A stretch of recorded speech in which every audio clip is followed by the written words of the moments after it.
Libro de Apocalipsis, capítulo 2, los versículos 12 al 17. Y escribe al ángel de la iglesia en Pérgamo: el que tiene la espada aguda de dos filos dice esto: yo conozco tus obras y dónde moras, donde está el trono de Satanás. Pero retienes mi nombre y no has negado mi fe, ni aun en los días en que Antipas, mi testigo fiel, fue muerto entre vosotros, donde mora Satanás. Pero tengo unas pocas cosas contra ti, que tienes ahí a los que retienen la doctrina de Balaam, que enseñaba a Balac a poner tropiezo ante los hijos de Israel, a comer de cosas sacrificadas a los ídolos y a cometer fornicación. Y también tienes a los que retienen la doctrina de los nicolaitas, la que yo aborrezco. Por tanto, arrepiéntete pues, si no, vendré a ti pronto y pelearé contra ellos con la espada de mi boca. El que tiene oído, oiga lo que el Espíritu dice a las iglesias. Al que venciere, daré a comer del maná escondido, y le daré una piedrecita blanca, y en la piedrecita escrito un nombre nuevo, el cual ninguno conoce sino aquel que lo recibe. Oremos. Amado Dios, te damos muchas gracias por tu palabra, nos acercamos a ella con toda reverencia, entendiendo que es la palabra de Dios, recibiéndola así, Señor, y rogando que podamos ver tu redención, tu gracia, y que podamos ser transformados. Te pedimos el oído espiritual, ayúdanos a oír con atención y a poner por obra tu palabra. Te lo pedimos en Cristo Jesús. Amén. Podemos sentarnos, hermanos.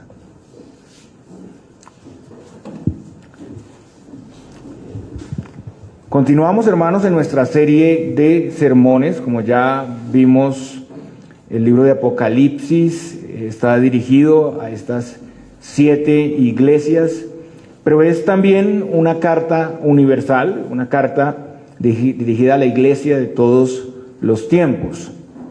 Y en estas cartas encontramos la supervisión del Señor sobre la iglesia, vemos también atributos revelados del Señor en cada carta, diversas situaciones que estaban viviendo los creyentes, alabanzas, exhortaciones, mandatos, diferentes advertencias, promesas y bendiciones.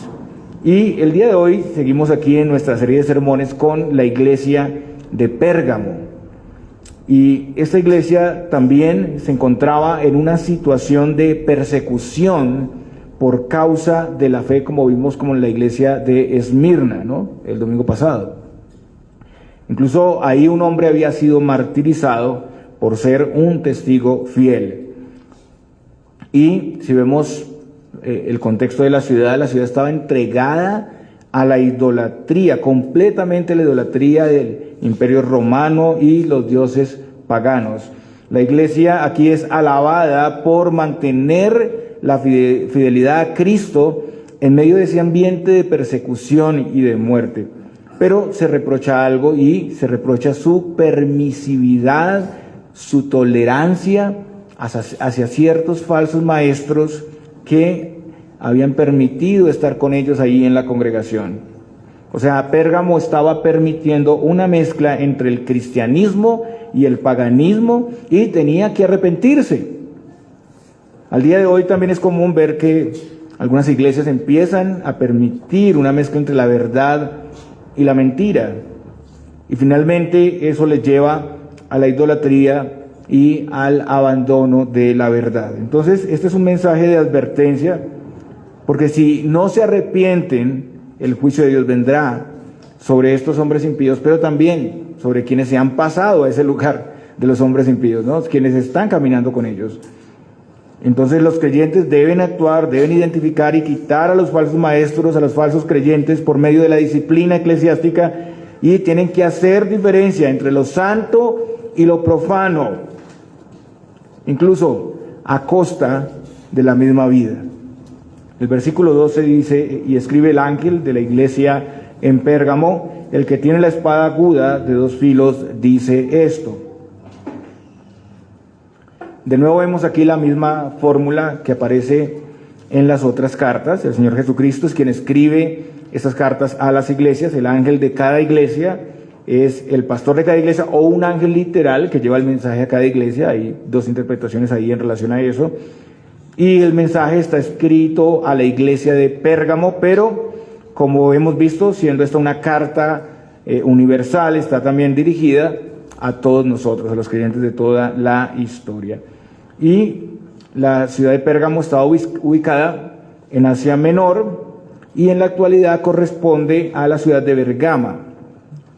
El nombre Pérgamo quedó, digámoslo así, bueno, algunos comentaristas dicen que quedó perpetuado porque la ciudad de Pérgamo tenía una industria de papel, pero por un embargo comercial que tuvieron, no pudieron comprar productos de papel que eran hechos de hojas de papiro egipcio y tuvieron que recurrir a usar pieles de animales para escribir sobre ellas.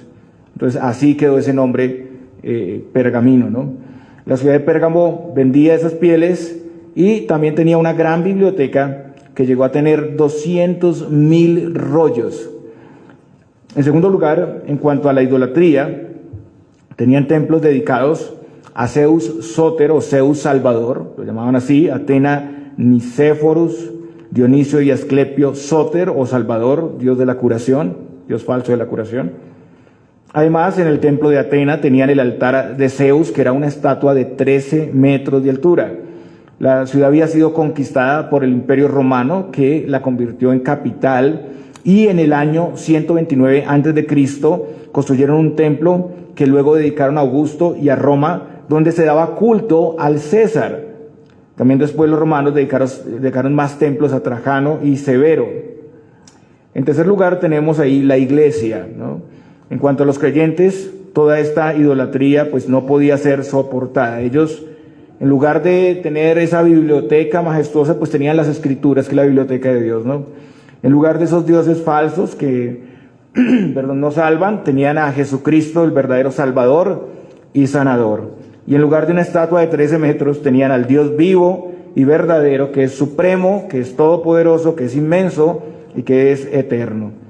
Y en lugar de los templos, ellos conformaban la iglesia y eran templo del Dios vivo, del Dios verdadero, y no podían compartir con la mesa de los demonios. No podía haber coherencia entre la vida religiosa de la ciudad y el cristianismo. El problema es que los creyentes eran invitados constantemente a participar de la idolatría en los templos. Los amigos, conocidos, el medio social en el que estaban, pues hacían estas invitaciones, y pues al no participar, entonces ellos llegaban a ser marginados. Por eso había persecución de parte de los judíos y persecución de parte de los romanos. Y los creyentes en Pérgamo eran humillados, marginados, asesinados por su fe. El procónsul que vivía en la ciudad tenía la potestad de la espada para decidir o determinar si una persona debía vivir o morir. Entonces era un ambiente muy complejo, muy difícil. Recordemos que en cada carta hay un atributo, y eso es importante, un atributo del Señor Jesucristo, que está tomado del capítulo 1 de Apocalipsis. Nuestro pasaje dice, el que tiene la espada aguda de 2 filos dice esto, Apocalipsis 2:12. Y eso corresponde al capítulo 1 en el versículo 16. Lo que vemos aquí es que en contraste con el procónsul de Pérgamo, Jesús es quien determina quién vive y quién muere, no el procónsul. Él es el que tiene la espada aguda de 2 filos. Noten que este atributo de Cristo que se revela siempre al principio representa el contexto de toda la carta que Jesús está enviando a Pérgamo y a cada iglesia, ¿no? La espada es la palabra de Dios con la que el Señor vencerá a sus enemigos. El Señor es la máxima autoridad. Toda autoridad ha sido establecida por Él y no puede ninguna autoridad hacer nada sin el permiso de nuestro Dios. Y aun cuando la autoridad ejerce violencia contra el pueblo de Dios, todo está bajo su control. Los creyentes vencerán con Cristo. Ellos serán resucitados y glorificados. Aun cuando sufran la muerte, están en victoria si están con Cristo. El juicio de Dios vendrá sobre los que se oponen al Señor. Como lo dice también más adelante Apocalipsis, capítulo 19, en el versículo 15. De su boca sale una espada aguda para herir con ella a las naciones, y él las regirá con vara de hierro, y él pisa el lagar del vino del furor y de la ira del Dios Todopoderoso. Terrible cosa lo que va a pasar con los enemigos de Dios. Esta imagen del Señor pisando el lagar, aplastando las uvas, como aplastar, combinado con, o apuntando a aplastar en su ira a los hombres pecadores, es terrible. El versículo 21 de Apocalipsis 19 dice: y los demás fueron muertos con la espada que salía de la boca del que montaba el caballo, y todas las aves se saciaron de las carnes de ellos. Entonces, hermanos, debemos estar confiados en el Señor. Él cuida a su pueblo y Él ejecuta el juicio sobre los enemigos del pueblo de Dios. Todos deberían temer ante el Señor. En el Evangelio de Mateo leemos en Mateo 10:28: y no temáis a los que matan el cuerpo, mas el alma no pueden matar. Temed más bien a aquel que puede destruir el alma y el cuerpo en el infierno. Qué terrible juicio vendrá para los que se oponen a Cristo y a su reino. Y el llamado para nosotros es también temer a nuestro Señor. La espada física en el mundo contra los cristianos no puede hacernos nada, realmente. Debemos temer a Cristo, quien puede, más allá de eso, destruir el alma. Esas personas tendrían un tiempo donde parecen vencer, parecen ganar a los creyentes, ¿no? Porque vemos aquí que hubo un mártir. En el sermón anterior vimos el caso, la historia de Policarpo y Germánico, ¿no? En la patrística, y cómo los padres apostólicos y cómo ellos sufrieron el martirio, ¿no? Y parece, yo creo que las personas en este tiempo ahí en el Coliseo parece que estuvieran ganando, ¿no? Parecía que tuvieran la victoria, pero realmente no es así. Esas personas serán juzgadas y su juicio será terrible, serán condenados por la eternidad. Y ahora, después de mostrar el atributo de Jesús, tenemos una descripción de la iglesia. Yo conozco tus obras y dónde moras, donde está el trono de Satanás. Pero retienes mi nombre y no has negado mi fe, ni aun en los días en que Antipas, mi testigo fiel, fue muerto entre vosotros, donde mora Satanás. De nuevo se repite esto, no hay un énfasis. Otra vez, como en las demás iglesias, vemos que el Señor conoce profundamente a su pueblo, las situaciones, cosas como buenas como malas que suceden con su pueblo. Y aquí vemos que además describe algo sobre el lugar donde se encuentra la iglesia. Dice: donde está el trono de Satanás. ¿Qué significa eso del trono de Satanás? Bueno, hay varias cosas que podemos ver. En primer lugar, como vimos, la ciudad estaba entregada al paganismo. El altar de Zeus Sóter parecía un trono. Asclepio Sóter, que se identificaba con una serpiente o diosa de la sanidad, también apunta a Satanás ahí. Además, Pérgamo, por ser un centro administrativo romano, era el centro del culto al César para toda la provincia romana de Asia. Y los cristianos, al no someterse a esa adoración, estaban siendo perseguidos por la espada de Roma. Y este era como el punto aquí. La espada de Roma estaba sobre los cristianos. Este era el trono de Satanás. Todo esto define el trono de Satanás. En la actualidad no es diferente, hermanos, aunque hay lugares donde la idolatría, el pecado y la persecución de los creyentes se ven más claramente. Alrededor nuestro podemos ver muestras de esa misma oscuridad. Incluso vemos que las personas atribuyen la salvación, la sanidad y la prosperidad en la vida a otras cosas diferentes al Señor, ¿no? Incluso algunos políticos se idolatran como Mesías, que salvarán a la nación. Hoy en día escuchamos eso por todo lado y las personas van esperanzados detrás de ellos. Es increíble ver la idolatría tan tremenda que hay a los gobernantes. Mirar las redes sociales, cómo son idolatrados y defendidos como si fueran dioses que van a traer libertad a la nación. Y muchos no ven necesario a Cristo, ¿no? No ven necesaria a su iglesia en la sociedad. Entonces los creyentes de Pérgamo vivían la fe en medio de todo ese ambiente hostil y pagano, pero ellos seguían creyendo en el Señor. Dice aquí que retenían su nombre y no habían negado la fe. Y eso puede significar que ellos seguían creyendo y profesando el nombre de Jesús y no el de César. Ellos se resistían a decir que César era Señor y vivían en obediencia a la palabra de Dios en ese escenario, en contraste con ese mundo hostil. Y seguían firmes aun cuando habían visto la ejecución de uno de sus miembros, de uno de sus hermanos, un creyente que se llamaba Antipas. En el mensaje a Esmirna, los judíos incrédulos se habían constituido en sinagoga de Satanás, ustedes recuerdan. Y aquí no se habla de sinagoga, sino que es el imperio romano y su espada los que son usados por Satanás.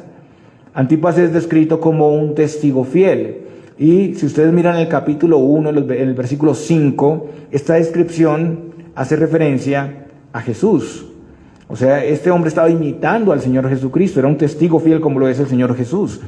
O sea, era el testigo de Cristo que permaneció viviendo en fidelidad a Cristo hasta la muerte, sin ceder a la idolatría. Él caminaba en los pasos de Cristo para agradar al Padre.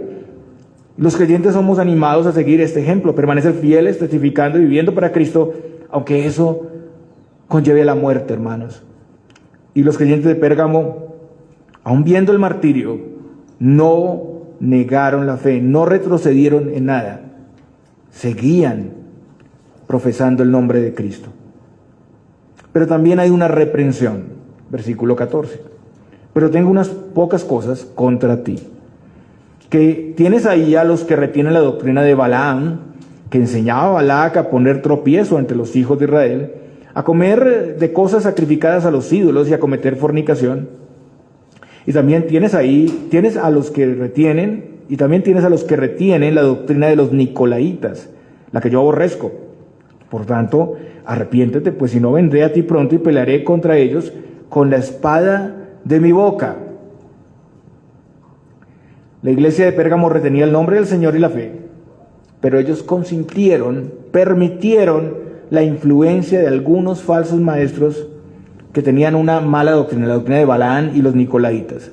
Ellos habían sido tolerados, permitidos, aceptados en la iglesia. Tal vez llegaron hasta firmar su membresía o el catecúmenos, hicieron su curso, pero estaban ahí. En contraste con la iglesia de Éfeso que nosotros vimos, los creyentes de Pérgamo habían permitido la estancia de esos falsos maestros en la congregación. Ustedes recuerdan que los de Éfeso eran apologistas, buenos teólogos, pero habían olvidado el primer amor, ¿no? Pero aquí ellos, se les olvidó la apología, se les olvidó la defensa de la fe, la disciplina eclesiástica. Y si los creyentes de Pérgamo no actuaban a tiempo, esas doctrinas iban a extenderse a toda la congregación. Y la iglesia iba a sufrir el juicio de Dios. Como lo dice el mismo Pablo a los Corintios, precisamente en un caso de disciplina que los corintios no quisieron ejecutar, estaban permitiendo a esta persona estar entre ellos. En 1 Corintios 5:6 dice el apóstol Pablo: no es buena vuestra jactancia. ¿No sabéis que un poco de levadura leuda toda la masa? Ellos debían actuar a tiempo, antes que la falsa doctrina contaminara a todas las personas y recibir el mismo juicio del Señor, o sea, ser contados con los falsos maestros. Y según vemos aquí, la doctrina de Balaam incluye la idolatría y la fornicación. Esto no era una cosa liviana, era algo fuerte. Y podemos encontrar la historia de Balaam y Balac en Números capítulo 22 al 25. Y es importante que conozcamos este relato para poder entender quiénes eran estas personas. El autor en el libro de Apocalipsis no abre ese tema porque ellos estaban muy familiarizados con estas historias, pero es importante. Al día de hoy muchos a veces desconocen lo sucedido aquí. Es importante también recordarlo. El rey de Moab, Balac, hijo de Zippor, vio lo que Israel había hecho a los amorreos, y él con el pueblo de Moab sintieron temor del número de los israelitas porque podían consumir sus bienes.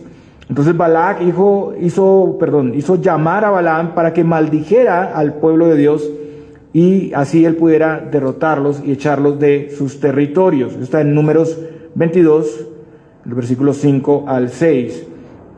Y para ese fin había un dinero que ellos le darían a Balaam.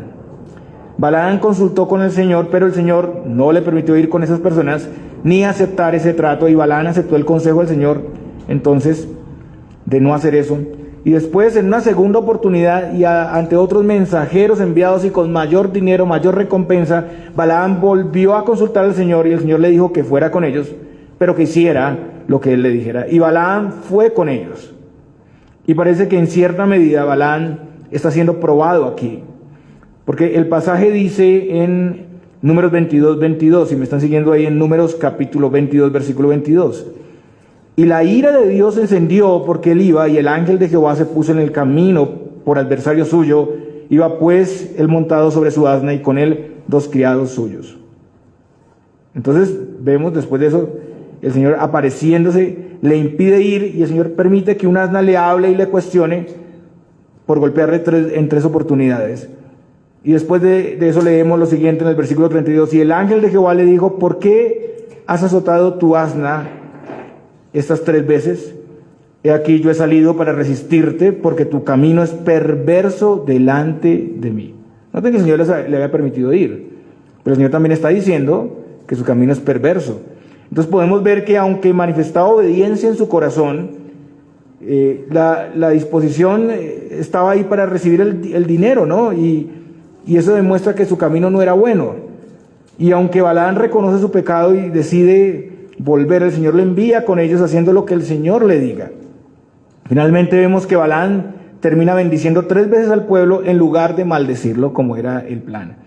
Y además pronuncia lo que Israel le haría a su enemigo, el juicio que les vendría. Y en el libro de Josué vemos más claramente la verdadera intención de Balaam. Él estaba con los enemigos del pueblo de Dios.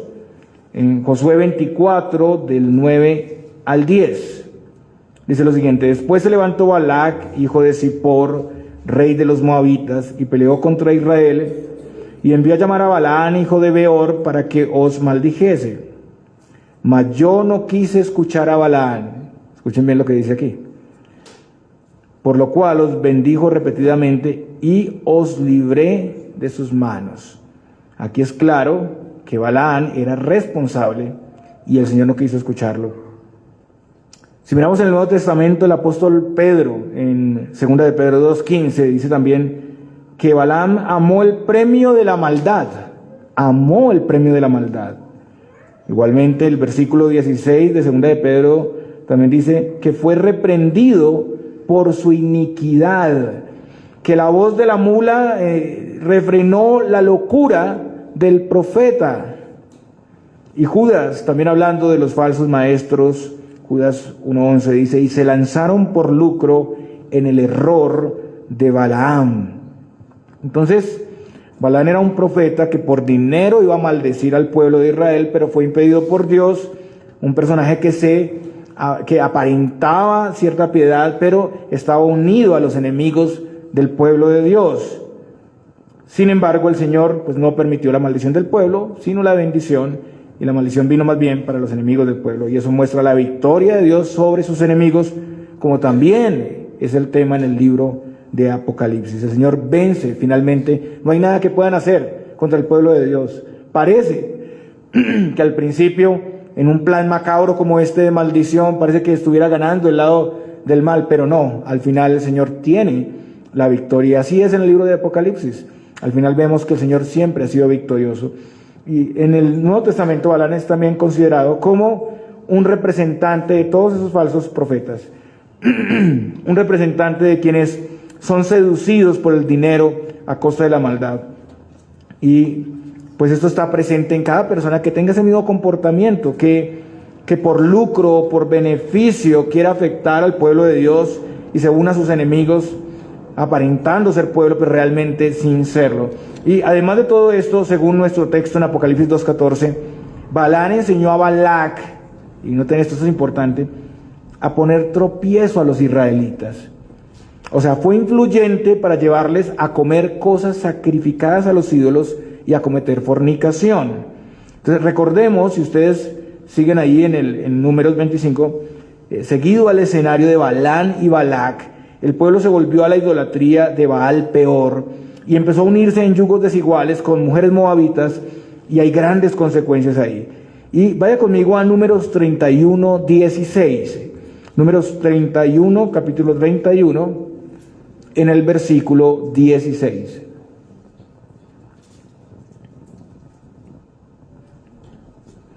Y noten ustedes lo que dice aquí: he aquí, por consejo de Balaam, ellas fueron causa de que los hijos de Israel prevaricasen contra Jehová en lo tocante a Baal Peor, por lo que hubo mortandad en la congregación de Jehová. Y vaya conmigo también a Salmos 106:28. Libro de los Salmos, capítulo 106, en el versículo 28.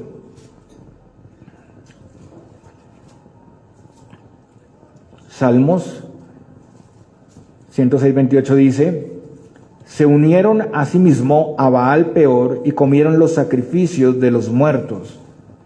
Entonces, por todo esto hubo una gran mortandad. Según Números 25:9, murieron 24,000 personas. 24,000 personas. Y esto es replicado también en 1 Corintios capítulo 10, versículo 8. Ahí se habla de algunos que fornicaron y recibieron consecuencias. Entonces, a causa de la fornicación y la idolatría, viene el juicio de Dios. Entonces, según vemos aquí en nuestro pasaje, Balaam fue quien influyó para que el pueblo cayera en los pecados de idolatría, de inmoralidad sexual. Y también se habla de permitir una doctrina de unos personajes, los nicolaitas, ¿no? Y como hemos visto, hay por lo menos 3 posiciones sobre la identidad de esos personajes, pero todas esas posiciones son conjeturas. No se sabe muy bien quiénes son estos personajes. Algunos decían que eran seguidores de Nicolaos, un converso al judaísmo que fue nombrado diácono en Hechos 6:5.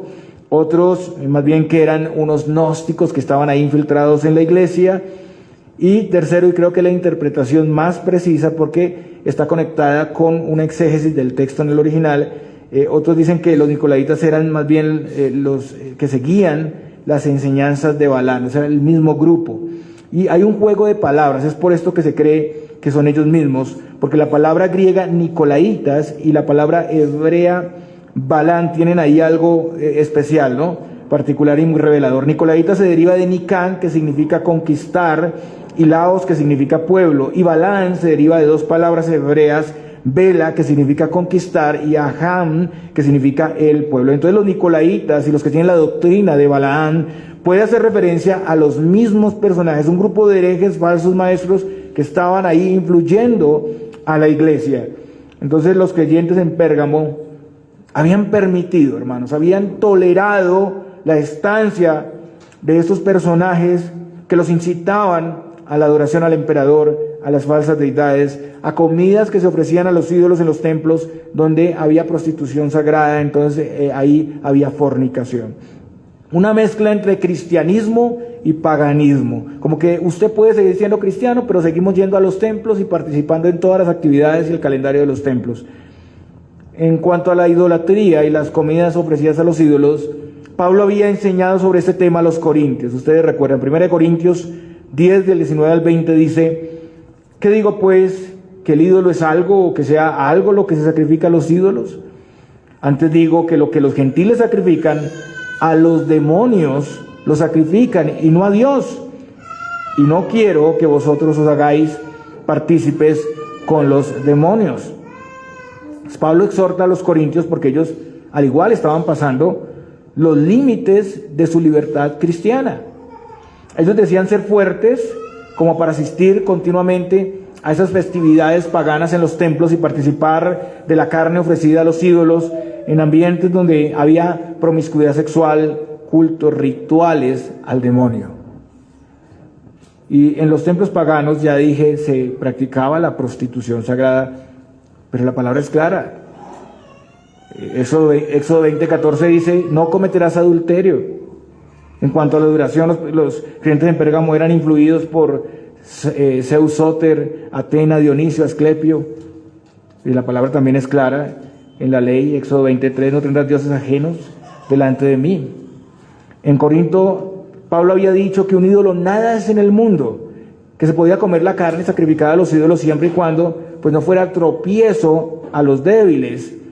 Y como ustedes saben, era carne que se ofrecía en los templos y después esa carne iba a las carnicerías. Entonces se podía comer con acción de gracias, pero la única regla era: si hay un débil en la fe y alguien dice eso fue ofrecido a los ídolos, es mejor que se abstenga. Pero era necesario también poner límites en ese derecho. O sea, hay una libertad, pero tenga cuidado, no se va a meter a adorar a los dioses paganos y fuera de eso a participar de la prostitución sagrada, porque ya usted está pasando un límite. Y era necesario decir hasta dónde el fuerte en la fe podía participar en algunas cosas. Pero esto no, ni la idolatría ni la inmoralidad. Lo que Pablo censura es el involucrarse en esas festividades de idolatría pagana en los templos adorando al demonio. Los sacrificios no representaban nada ni tenían ningún beneficio, ningún poder real. Los dioses paganos eran seres imaginarios. Ofrecer comida a un ídolo era un acto inútil, engañoso. La estatua de mármol, piedra o el pedazo de palo, pues no nos representa nada. Y el ofrecimiento es también inútil. Pero hay una cosa que sí es real, la idolatría, la falsa adoración, es pecado. Sin embargo, detrás del engaño y la idolatría estaban realmente los demonios. Mira el versículo 20, 1 Corintios 10:20. Eran los demonios los que estaban detrás de esto. Si un cristiano participa en la festividad de adoración y en los sacrificios en el templo pagano, de la misma manera que ellos, se hace partícipe con los demonios. Está en unidad con los demonios. La mesa de los templos paganos la presiden los demonios. El anfitrión, el que recibe e invita en ese lugar, son los demonios. Ellos se unen en un objetivo común con esa comunidad de personas que son impíos. Hay influencia de esos demonios sobre quienes participan de su mesa. Por esa mezcla entre cristianismo y paganismo, hermanos, no puede existir. Pablo dice en los versículos 21 al 22, no podéis beber la copa del Señor y la copa de los demonios. No podéis participar de la mesa del Señor y de la mesa de los demonios. ¿O provocaremos a celos al Señor? ¿Somos más fuertes que Él? No se puede tener participación de lo sagrado y lo profano. No se puede participar de la fe cristiana y las creencias paganas a la vez. Son cosas completamente incompatibles y diferentes. Y aquí en Corintios se hace alusión a Israel en el desierto, que está provocando a celos al Señor. Y ustedes recuerdan esa historia del becerro de oro. Ellos empezaron a hacer eso adorando a Dios, ¿no? O sea, hacer un ídolo y unir lo profano con lo santo. Y ya saben ustedes lo que ocurrió. En Éxodo 32, del 5 al 6, dice, y viendo esto Aarón edificó un altar delante del becerro y pregonó a Aarón y dijo, mañana será fiesta para Jehová. Confundieron el becerro con fiesta a Dios. Y al día siguiente madrugaron y ofrecieron holocaustos y presentaron ofrendas de paz, y se sentó el pueblo a comer y a beber y se levantó a regocijarse.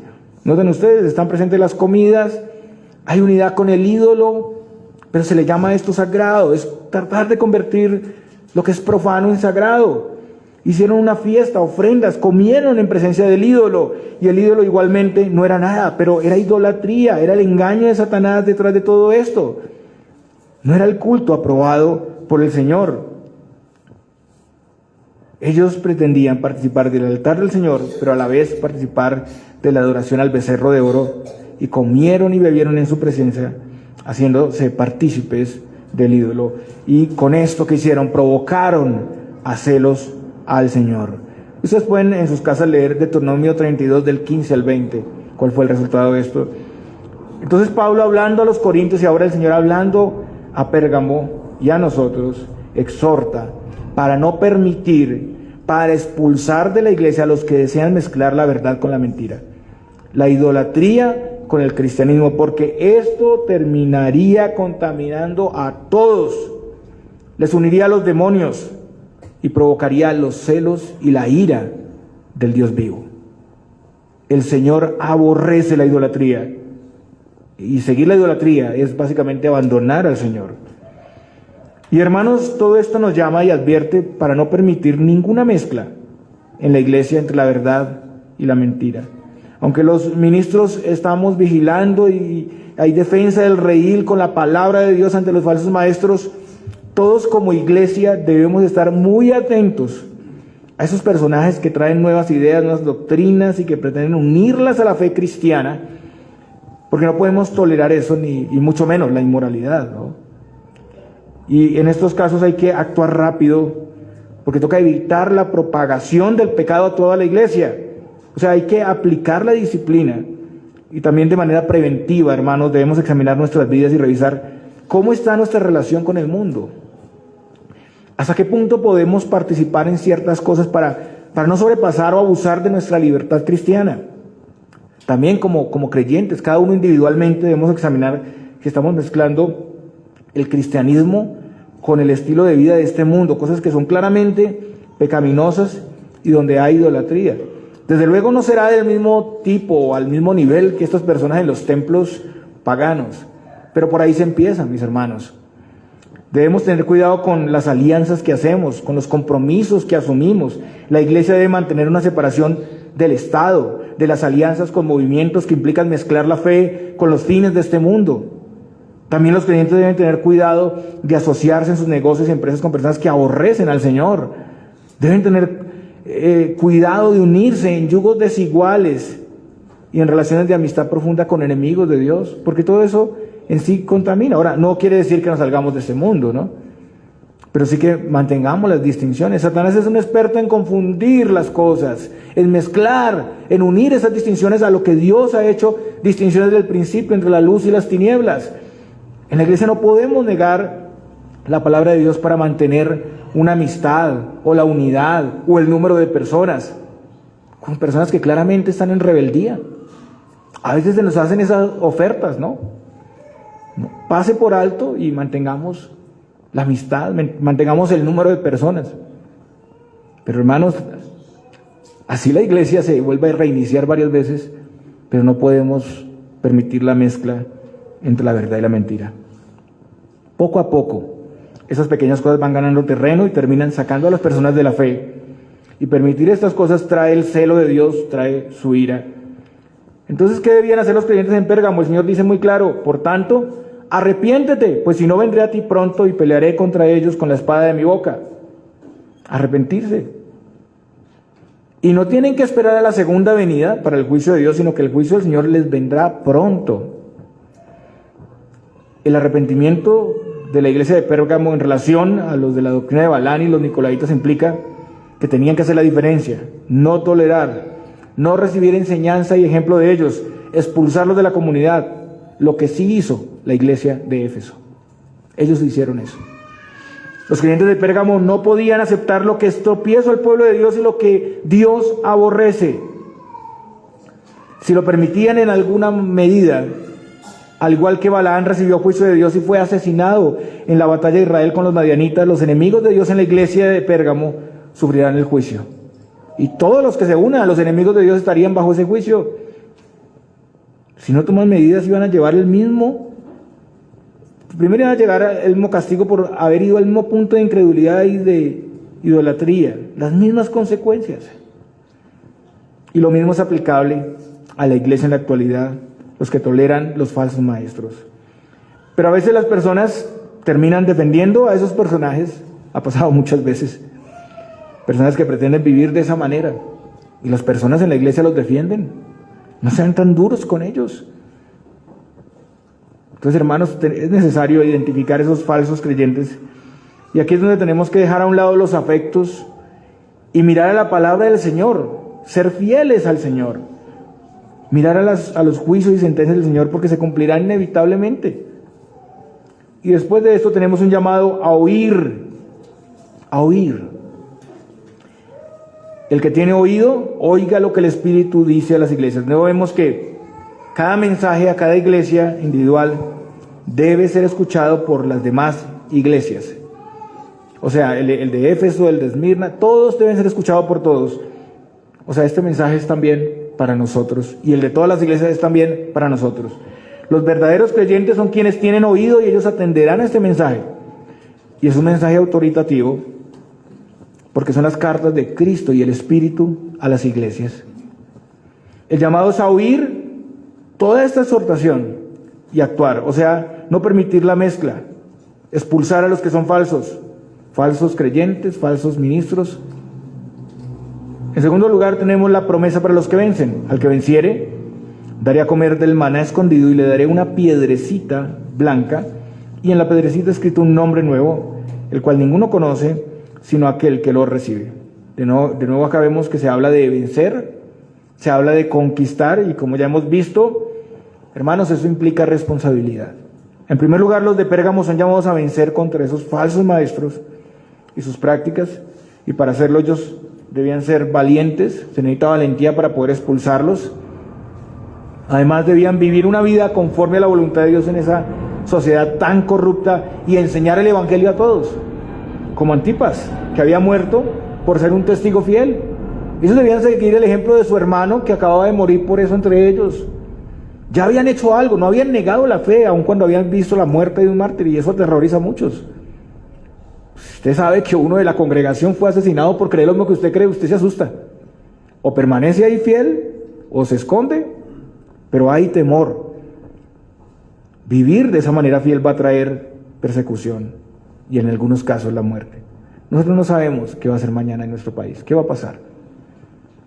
Y ya estamos enfrentando persecución, restricciones, limitaciones para la misma iglesia. Pero vale la pena, hermanos, perseverar. El que venciere, permaneciendo fiel, recibe una gran bendición. Y es que Cristo le dará el maná escondido y una piedrecita blanca y en la piedrecita un nuevo nombre. ¿Qué es esto? ¿Qué significa todo esto? Muy bien, recordemos que poco tiempo después de que el pueblo de Israel saliera de Egipto y cuando llegaron al desierto de Sin tuvieron hambre, estaban quejándose, recordando la comida que ellos tenían en Egipto, y el Señor en su misericordia les dio un alimento del cielo, ¿cierto? Maná, pan del cielo que debían recoger y tenían ciertas instrucciones. Y el Señor alimentó al pueblo en el desierto con ese maná 40 años hasta que el pueblo iba a entrar a la tierra prometida. Ahí cesó el maná cuando comieron los primeros frutos de la tierra, según Josué 5:12. Una muestra del maná entonces fue puesto en el arca del pacto y fue escondido y fue cubierto con el propiciatorio. Y ya después no se sabe nada más del arca y de qué pasó con lo que estaba ahí. Pero en el Evangelio de Juan, el Señor alimenta de manera milagrosa a una multitud y seguidamente habla sobre la señal del maná y dice lo siguiente, Juan 6:32 al 35.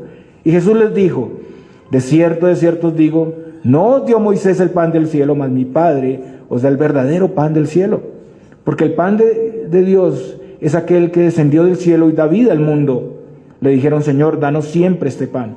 Jesús les dijo: yo soy el pan de vida. El que a mí viene nunca tendrá hambre, y el que en mí cree no tendrá sed jamás. Jesucristo es el verdadero maná escondido que descendió del cielo y está revelado para nosotros, y participamos de él constantemente. Moisés dio un pan del cielo, pero ellos volverían a tener hambre. Cristo es un alimento que sacia. No tener hambre, no tener sed, tiene aquí un sentido espiritual. El Señor cumple ese simbolismo del maná. Comer de Cristo es creer en Él o venir a Él. El que come de Él tiene vida eterna. En Juan 6:51 dice: yo soy el pan vivo que descendió del cielo. Si alguno comiere de este pan, vivirá para siempre. Y el pan que yo daré es mi carne, la cual yo daré por la vida del mundo. Entonces, hermanos, para los creyentes Jesús es ese pan o maná que descendió del cielo, que verdaderamente sacia, alimenta para siempre, que da vida eterna.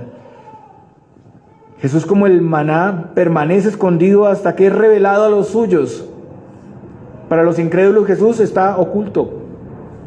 En el mismo contexto de Juan, donde Jesús dice que Él es el pan de vida, Él explica por qué algunos no podían creer. Y dice lo siguiente en Juan 6:36 al 37. Mas os he dicho que aún me habéis visto, no creéis. Perdón, que aunque me habéis visto, no creéis. Todo lo que el Padre me da, vendrá a mí, y al que a mí viene, no le echo fuera. Unos creen, otros no creen. La razón es que, aunque le ven, son enseñados por Él, no pueden alimentarse y saciar su necesidad creyendo en Él. Primero, porque no son su pueblo, y segundo, porque no quieren creer en Él. En Mateo 11:25 al 26 dice: en aquel tiempo, respondiendo Jesús, dijo: te alabo, Padre, Señor del cielo y de la tierra, porque escondiste estas cosas de los sabios y de los entendidos, y las revelaste a los niños. Sí, Padre, porque así te agradó. Cristo, hermanos, es la verdadera provisión para su pueblo, pero algunos le van a rechazar, le han rechazado. Otros, por la gracia de Dios, creerán y se saciarán de Él. La perseverancia de los creyentes en Pérgamo por continuar creyendo en Cristo y vivir para Él, no siguiendo los pasos de la idolatría y la fornicación, sino siendo fieles, traería esta bendición eterna, la saciedad con la obra de Cristo, el verdadero maná. Cada creyente en Pérgamo tenía que vencer la infidelidad, de tolerar esa idolatría y la fornicación en sus miembros. Nosotros tenemos que hacer lo mismo, vencer. La enseñanza de estos falsos maestros debía ser resistida con la palabra de Dios. Nosotros teníamos que hacer lo mismo. Y de nuevo vemos que el Señor pues ya ha conseguido esta salvación por su obra, y Él llama a su pueblo a perseverar y actuar. Pero no es que estén ganando la salvación por su cuenta, sino que esa perseverancia viene como fruto de estar en Él. Y los creyentes en Pérgamo no deben temer a esa persecución y a las necesidades por causa de Cristo, como los israelitas salieron de Egipto y fueron suplidos, pues ellos también serán protegidos, serán suplidos. Y ahora pues incluso tenían mejor alimento y provisión porque tenían al mismo Cristo. Hermanos, la mesa de los ídolos y del mundo no tiene ningún beneficio, ni para los de Pérgamo ni para ningún creyente en la historia. Igualmente, hermanos, no hay ningún beneficio fuera de Cristo y su obra. Él es ese alimento que verdaderamente nos va a saciar. Su obra en la cruz fue completa, final. Él satisfizo la ira de Dios. Él nos proveyó redención eterna. No hay otra cosa en este mundo que nos pueda alimentar para vida eterna. Su cuerpo y su sangre son verdadero alimento para el alma. Hay otras cosas que se nos ofrecen, ¿no?, en el mundo, y son vistas como una fuente de felicidad, de plenitud. Hay grandes banquetes que al ojo humano son muy atractivos, pero que realmente dejan a las personas más vacías y perdidas de lo que estaban. ¿Qué banquete estamos comiendo nosotros? ¿A quién estamos acudiendo? Es un privilegio poder recibir de este maná escondido que hoy es revelado a los suyos por gracia y soberanamente, hermanos. Poder deleitarnos incluso por la eternidad, no solamente aquí, desde ahora y por la eternidad. Y de nuevo, la salvación, que es por gracia, no omite la perseverancia y la lealtad como fruto hasta el final. El Señor quiere que de acuerdo a su victoria nosotros conquistemos y avancemos con Él. En segundo lugar tenemos la piedrecita blanca, y no es muy claro pues a qué se refiere, pero está muy relacionado con el aspecto del maná, que cuando vemos ahí en Números 11:7 era blanco y su color era de bedelio, color como de bedelio. Éxodo 16:31 también. Y el bedelio es una roca cristalina. Esa es la única conexión que podemos hacer. Y esto puede hacer referencia a Cristo como el dador de bendiciones. Él se da por su pueblo y Él da la piedrecita blanca. El nombre nuevo está relacionado más bien con el ser nuevas criaturas. Somos renombrados. En Cristo tenemos una nueva identidad. La piedra es una credencial de la pertenencia a Dios. Muestra esa relación de conocimiento entre Dios y el creyente y el nombre, ¿no? Porque solamente lo sabe la persona. Entonces somos provistos de Cristo, el maná escondido para vida eterna y plena, y somos renombrados. Y el punto es que en Cristo la salvación es segura, firme. Entonces, en base a estas bendiciones, la iglesia de Pérgamo y todos los creyentes en la historia somos llamados a vencer. Y la promesa, hermanos, es una comunión íntima y plena con Cristo y su pueblo por la eternidad. ¡Qué bendición, hermanos! Hermanos, podemos ver aquí y en nuestro contexto que estamos viviendo en un mundo hostil que constantemente está tratando de seducir al pueblo de Dios para abandonar a Dios y para ir a otros dioses. Constantemente. Esa es la labor del mundo y de Satanás. Incluso vemos que el enemigo trata de penetrar las barreras de la iglesia para contaminarla y destruirla. Y permanecer firmes, hacer la diferencia, pues va a traer persecución. Pero somos llamados a ver a Cristo como quien es mayor al que está en este mundo. Como el Dios vivo y el Dios verdadero, el que verdaderamente salva, quien nos satisface para siempre, quien es mayor a cualquier cosa que nos pueda ofrecer este mundo, quien ejecuta eficazmente sus juicios sobre todos sus enemigos. Los creyentes de Pérgamo estaban bajo ataque y ya el enemigo estaba infiltrado, estaba dentro de la iglesia. Pero debían ser valientes para arrepentirse por su negligencia, para actuar aplicando la disciplina, expulsando a esos falsos maestros de la congregación.